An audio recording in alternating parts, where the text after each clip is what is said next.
Hello dear viewers, सभी को प्यार भरा नमस्कार। अगर आप एक मतदाता हैं और आपके इलाके में एसआईआर का काम शुरू हो चुका है या होने वाला है, तो यह वीडियो आपके लिए बहुत ही काम का है। आज हम एसआईआर के लिए जो एनुमरेशन फॉर्म बीएलओ आपके घर देके गए थे, वो फॉर्म भरना सीखेंगे। बड़ा ही आसान है उस फॉर्म को भरना। ऐसा वाला फॉर्म बीएलओ आपके घर देके गए होंगे जिसमें आपने अपनी कैटेगरी के हिसाब से अपना डाटा फिल करना है। देखिए, उसमें सबसे पहले ए साइड में क्या क्या चीजें भरनी है वो देखते हैं।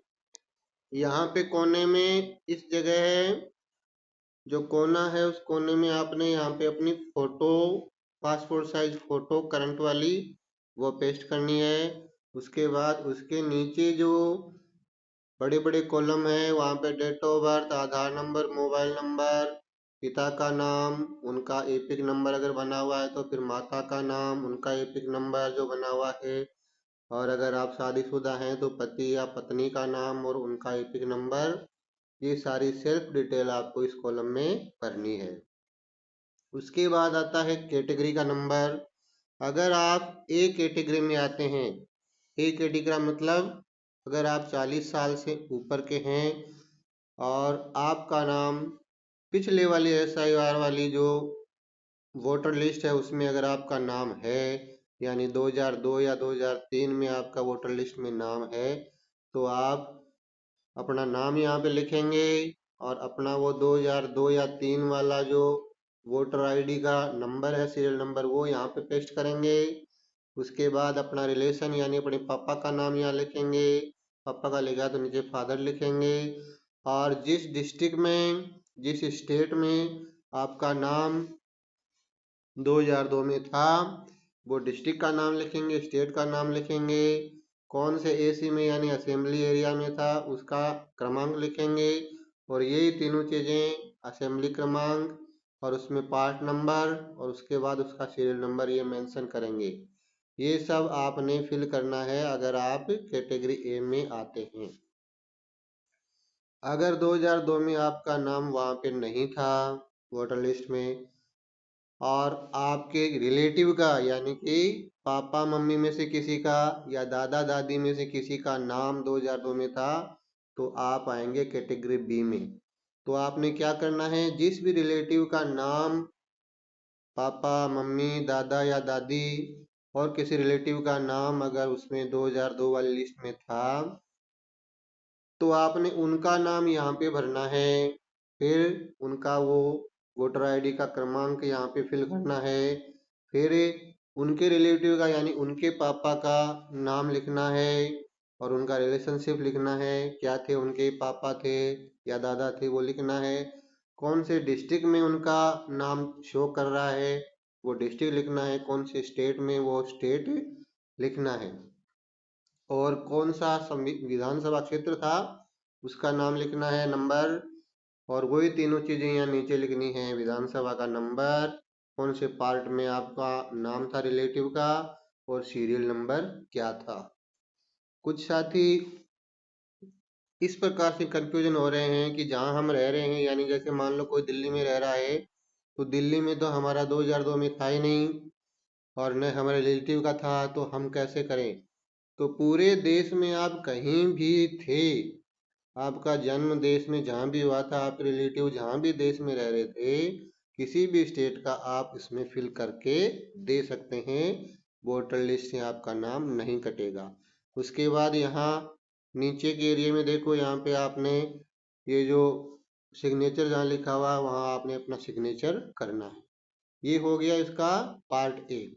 इसके बाद अगर आप ए कैटेगरी और बी कैटेगरी दोनों में ही नहीं आते हैं, तो आपने क्या करना है, इसका सॉल्यूशन है इस फॉर्म के पीछे। देखिए, इस फॉर्म के पीछे जो है ना, दूसरी कैटेगरियां हैं। कैटेगरी सी, मान लो दोनों ही परिस्थितियों में आपका नाम पिछले वाली एसआईआर वाली वोटर लिस्ट में नहीं है, 2002 या 3 वाली में, तो आपने क्या करना है, उसके बाद ए और बी के बाद आएगी तीसरी कैटेगरी सी।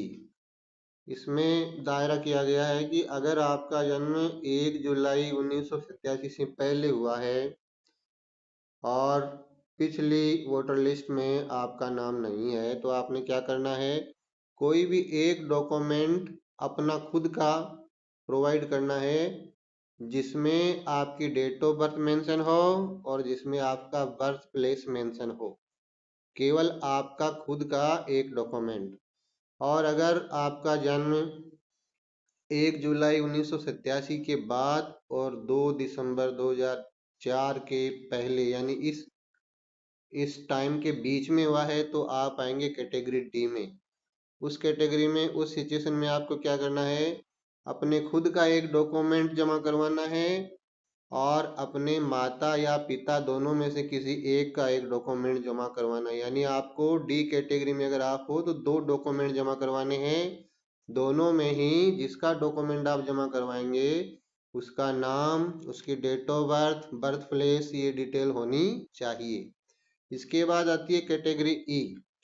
कैटेगरी ई उन लोगों के लिए है जिनका जन्म 2 दिसंबर 2004 के बाद हुआ है और वो भारत के निवासी हैं।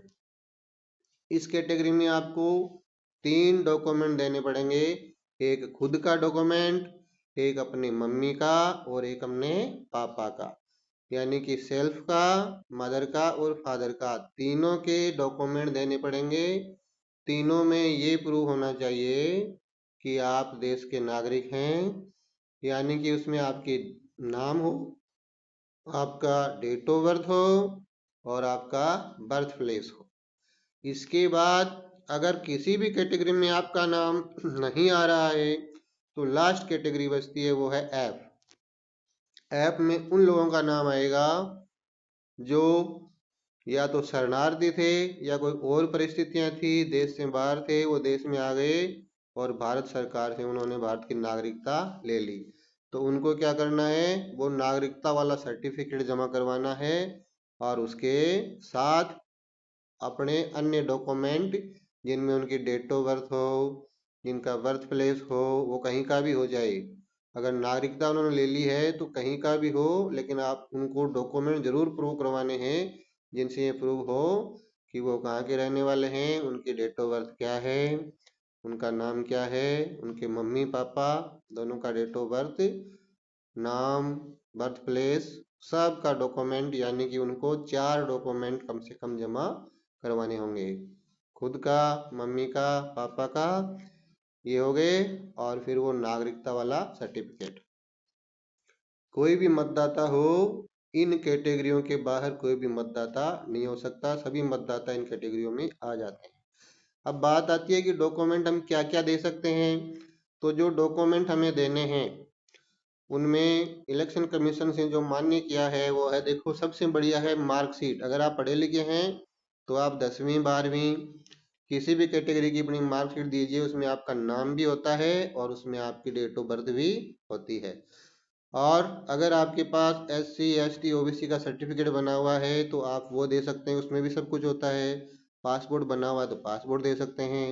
बर्थ सर्टिफिकेट में तो सब कुछ होता ही है, वो दे सकते हैं। गवर्नमेंट के द्वारा इशू कोई भी ID कार्ड हो तो वो दे सकते हैं। उसके अलावा आप दे सकते हैं बैंक की या पेंशन की या LIC की कोई भी स्लिप हो, पासबुक हो, वो दे सकते हैं। आधार कार्ड, पैन कार्ड दे सकते हैं।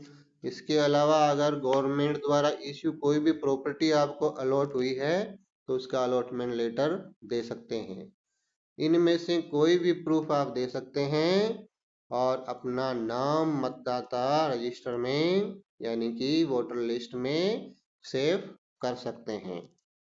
All the best. हाँ, एक बात जरूर याद रखिएगा, ये फॉर्म जरूर भरना। ये आपके हित में है, आपकी आने वाली पीढ़ियों के हित में है। क्योंकि जिस प्रकार हम अभी ढूंढ रहे हैं ना, 2002 में 3 में मम्मी पापा के भी नहीं मिल रहे, हमारे भी नहीं मिल रहे, तो जरूर कोई लापरवाही रही होगी। उन्होंने भी ये सोचा होगा क्या होता है इसके भरने से, कुछ नहीं होता, और आज हम ढूंढ रहे हैं। तो हमने ये लापरवाही नहीं करनी है, ये फॉर्म जरूर भरना है, ताकि आने वाली पीढ़ियां जब अगला ऐसा ही हो ना तो उस समय जो है ना बिल्कुल खुशी से झूम उठी, देखो भाई हमारा तो नाम है, हमारे घर वालों ने भर रखा था। All the best.